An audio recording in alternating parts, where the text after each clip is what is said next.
Okay, well, first I want to thank David for coming and presenting this really interesting research. I know the project's been going on for a long time, and it's yielded already several really interesting papers. And as with anything, I'm finding that as you see the paper presented, you find other interesting ideas that you want to comment on beyond what I had thought of as of 5:30 yesterday evening when I finished putting together the slides. So forgive me if I'm a little bit disjointed in what I'm saying. Instead of recapping the paper for you, I'm going to go right into some comments, and I'm going to try to weave in the thoughts that I've had as I've been listening. But I want to take two main directions in commenting, and one is thinking through an issue that David did mention a couple of times, which is thinking through, well, actually this broader question, which is, as a development community, should we invest more or less, should we invest a lot of money into training programs for female-run microenterprises, or should we invest nothing? I mean, what do the results really say about that? And I want to kind of think through that question a little bit carefully. And then secondly, I want to think a bit more about the potential heterogeneity of impacts, and I want to then combine those two ideas as I go. So I want to think a little bit more about the benefits. I actually focused more on in my thoughts on the continuing businesses or the established businesses rather than the potential businesses. But I found that the sort of the adherence to David's Tinker Toy model in the theory was quite interesting. So I'll try to come back to that. So let's think through the benefits. So in doing benefit cost analysis, we have to think through the benefits, first of all, to doing the trainings or doing trainings plus grants. And if we think about basically his results in this paper show that if you do training only, you get no measurable impacts, not on how the business runs, but on the profit levels, which I want to focus on here. Secondly, if you give people a grant, we see from previous research, it's not shown here as Eduardo's comment was focused on, but here we see, again, there's really no impacts on income from just giving people a grant. So then the results show that at least in the short term, by giving people training and then giving them a grant, we see monthly profits rise over a period of time. So here, there's a big question that's still unasked, which is why does this happen? Why is it that the training plus the grant seems to work? And I think because you have this data on the 29 different practices, you could look at whether there are specific practices that seem to have led to growth in profits in specific types of due to taking up specific types of practices, and that would be quite interesting, actually. What I focused on in thinking about my talk was, well, let's think about the average benefits to these trainings and the training plus grant, and let's see if this actually pays off. Okay, so David measured the effect of the treatment on the treated. He showed us intent to treat results, but the grants were only given to people, the training was only paid for, and the grants were only given to people if people actually went. So I decided to use the effective treatment on the treated, and we see that at months 4 to 5, it's about 2,500 rupees. It's a little higher in months 8 to 9, and then it drops off, and we could call it 0. So essentially, there is some curve, there is some basically profit curve that exists to these enterprises, and it's an average profit. I should mention, this is an average profit curve, and we can kind of get a sense of what it might look like. We could do all sorts of Monte Carlos with different types of assumptions to get a sense of what it actually. We could do all sorts of things to try to get at what it really looks like.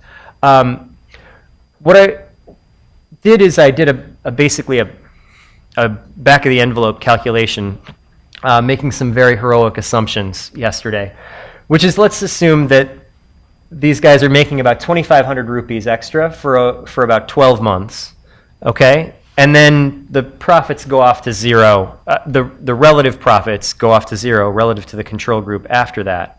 And I just want to know, is the investment by donors recouped in doing that? Well, at a 5% discount rate, that means that they're making about 29,300 rupees per business. The cost of the training plus the grant was 15,000 rupees, and the cost of the training was approximately 15,000 rupees. So if we make those assumptions, essentially the costs and benefits pay off on average. We know the training only doesn't pay for itself, so it seems like, at least according to my extremely heroic assumptions, there's a chance that on average, for the average business, this pays off, which is kind of interesting. Second note is, again, there are all sorts of times that you could have gone back for that second survey, say at 15 to 16 months, 17 to 18 months, which is common in impact evaluations. And if you only did one second survey, you would have never learned this. So this particular design is something we should think about more, is doing these repeated. I agree with David that doing repeated surveys is quite important in instances such as this one. Okay, so that said, there's also obviously quite a bit of heterogeneity in the result in potential impacts. And if instead of the average business making about 30,000 rupees, if one business made 1 million rupees, basically the entire, maybe 10 million rupees, the entire training is paid off, right? And that's kind of the trick here, is if you get one person who really figures out business from one of these trainings and figures out how to run far more than a micro enterprise, turn their micro enterprise into a bigger enterprise, then that's sort of the trick. Then the social benefits are quite high to a training like this. So I thought about a couple of different ways David could go about estimating heterogeneity differently.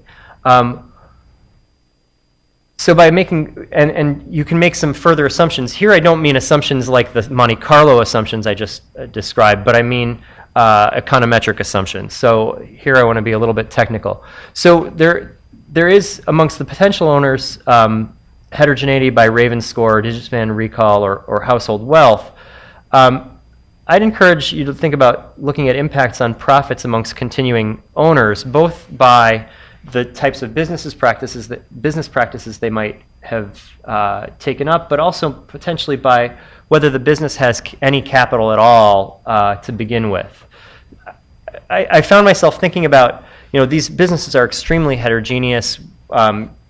We talked a little bit about stores or beauty salons.